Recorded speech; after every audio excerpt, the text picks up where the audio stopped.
नमस्कार, सामान्य माहिती या यूट्यूब चॅनलवरती आपलं स्वागत आहे। आज आपण एक नवीन व्हिडिओ बघणार आहोत। या व्हिडिओमध्ये बघणार आहोत आपण मंत्रिमंडळातील निर्णय आज काय झालेले, 6 निर्णय जे झालेले आहेत त्याबद्दल आपण आज सविस्तर बघणार आहोत। तर आपण पहिला निर्णय बघूया काय झालेला आहे तो।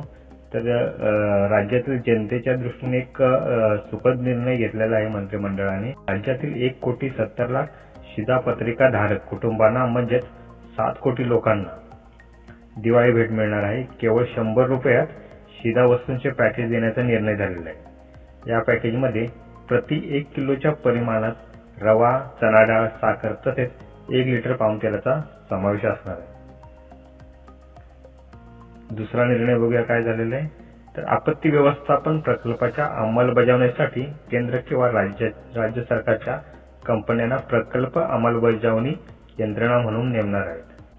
आपत्ती व्यवस्थापनातील प्रकल्पाच्या अंमलबजावणीसाठी केंद्र किंवा राज्य सरकारच्या कंपन्यांना प्रकल्प अंमलबजावणी यंत्रणा म्हणून नेमण्याचा निर्णय घेण्यात आलेला आहे।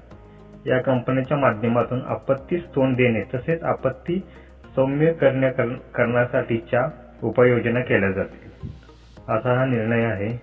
तसेच पोलीस दलासाठी हा तिसरा मंत्रिमंडळातील निर्णय आहे बघा।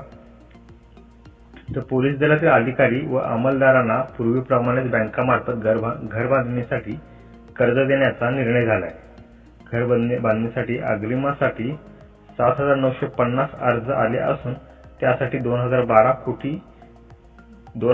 कोटीची गरज आहे।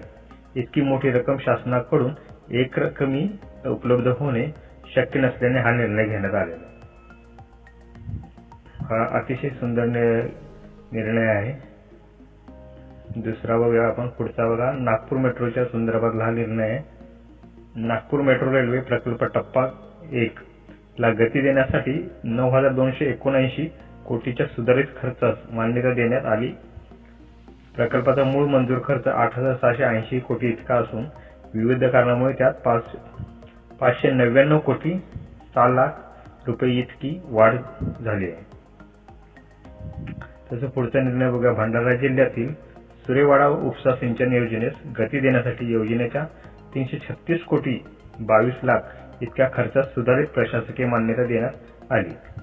प्रकल्पामुळे भंडारा जिल्ह्यातील 27 व गोंदिया जिल्ह्यातील अशा 28 गावातील 5,000 हेक्टर क्षेत्र सिंचनाखाली येणार आहे।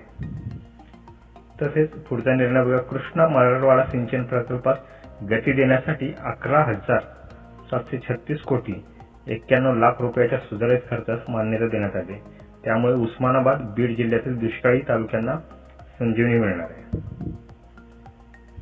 अशा प्रकारचे हे मंत्रिमंडळातील निर्णय आहेत। व्हिडिओ कसा वाटला ते नक्की सांगा। असेच नवनवीन माहिती तुमच्यासाठी मी घेऊन येत जाईन। तर चॅनलला नवीन असाल तर चॅनलवर सबस्क्राईब करा, तसेच बेल आयकॉन दाबायला विसरू नका। धन्यवाद।